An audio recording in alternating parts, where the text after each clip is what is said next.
So I'll confess you before my Heavenly Father. He's already told us, hey, there are going to be people who, as they stand before me in judgment, say, Lord, Lord. And he'll say, I never knew you. Depart from me. So what do we have to look forward to as Christians as far as difficulties as we walk the straight and narrow?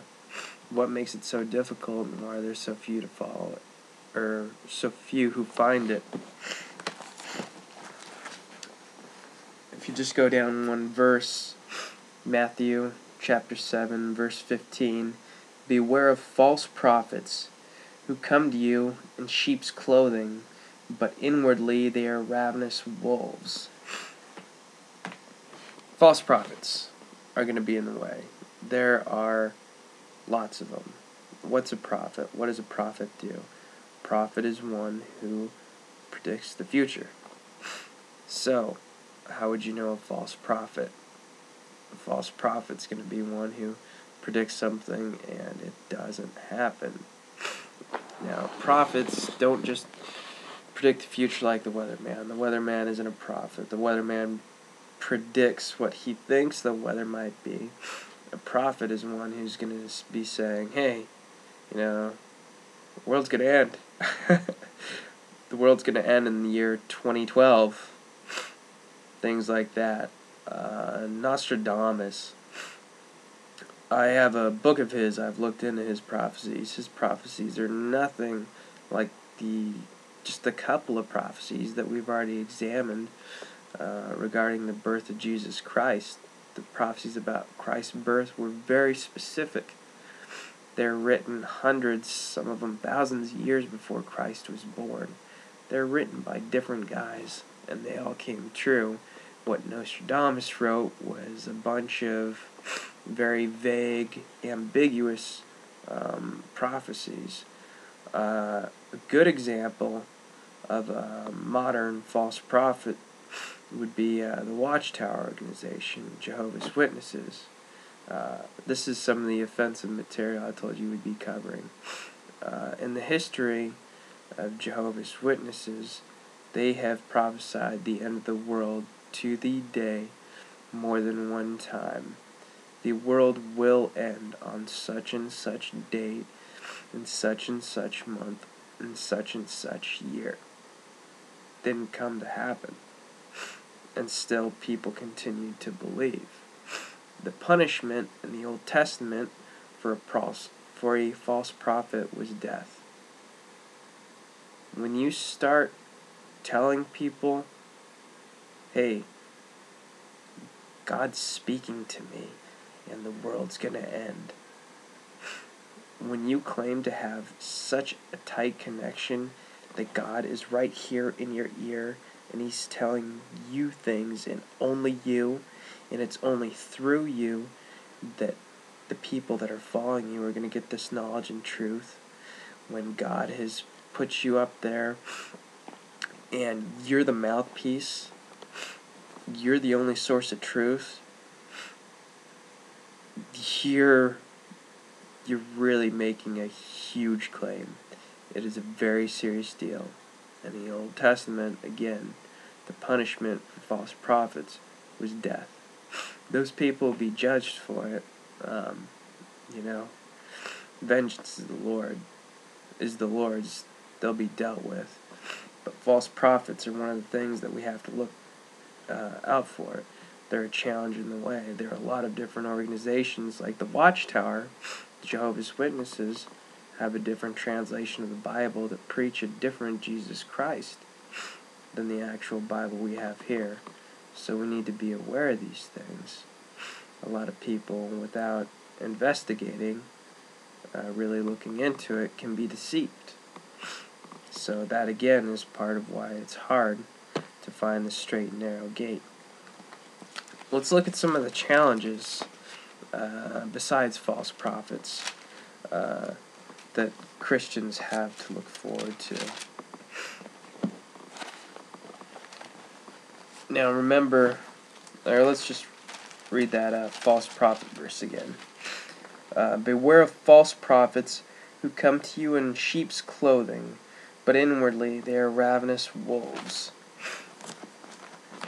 And now let's move to Matthew chapter 10, verse 16. Behold, I send you out as sheep in the midst of wolves. So Jesus is sending us little sheepies in the midst of wolves. We've already seen some of the other sheep that are with us are actually going to be wolves. They're going to be something looking to kill us, disguising themselves as us. Therefore be wise as serpents and harmless as doves. But beware of men, for they will deliver you up to councils and scourge you in their synagogues. You will be brought before governors and kings for my sake as a testimony to them and to the Gentiles.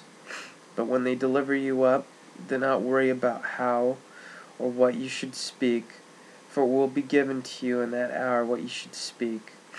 For it is not you who speak, but the Spirit of your Father who speaks in you. Now a brother will deliver up a brother to death, and a father his child, and children will rise up against parents, and cause them to be put to death. And you will be hated by all for my name's sake, but he who endures to the end will be saved. Isn't that a great picture? Families turning against each other for the sake of Christianity. Families betraying each other, killing each other. These verses here very specifically deal with the end of the world, when the Antichrist comes and the mark of the beast is going on. But as a Christian, just following Christ today, that can tear families and relationships apart as well.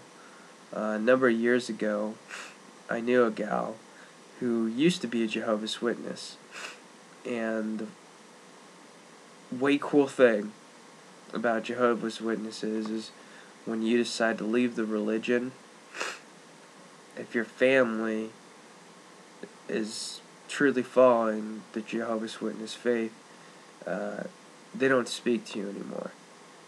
You're done. They excommunicate you. You are dead to them. That happens in some other religions here as well. Here in the United States as well. But the Jehovah's Witnesses are about the best at it. And this girl couldn't have contact with her family anymore. It happens. Jesus is calling us to live for Him. He's telling us there's going to be false prophets dressed as sheep, but they're really wolves. And I'm going to send you out, you sheep, among the wolves. Don't worry. Don't worry when you're put on trial. You know, God inside of you is going to tell you what to say, tell you what to do. But some of you are going to die for it. You're going to die for me. You're not going to have a husband. You're not going to have a wife in heaven. You're going to love God with all you are, everything inside of you, your abilities, your talents, everything. You're not better than anybody. Nobody's worse than you. And it's humbling. This is more of a commitment than just going to church on Sundays, isn't it? These things that we're looking at are very foreign, I think. Will probably be foreign to a lot of you, these ideas.